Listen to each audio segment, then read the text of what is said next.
And I did that with, so I'm guilt tripping myself. Yeah, so all day Friday, it's like, well, you've got Friday now, you can darn well use all of Friday to write your notes. And my body, which is what I want to teach, the last thing we're going to talk about is learning to make decisions, think with our body.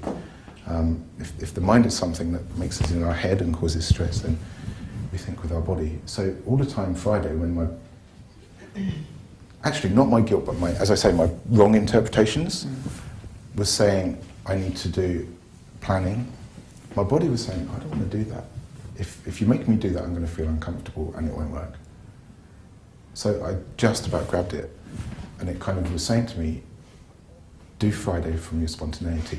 Trust that it will work. Because if you're going to do this as a career or something, you need to enjoy it, and you need to be at ease with yourself. And I'm like, you're kidding. Okay, you want me to do off the fly? And it's like, yeah, you know your stuff, don't you? Yeah. I'd like to control it though, you know. Write this down. But because I'm now a good 6 months to a year in really solidly going with what my body says, so I'm like, okay. And it just worked a treat, and it was the only way. So, yeah, it's building up that trust.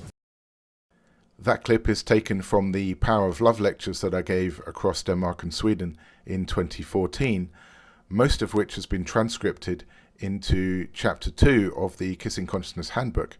And if you'd like, you can get Chapters 1 and 2 for free by going to kissingconsciousness.com/chapters.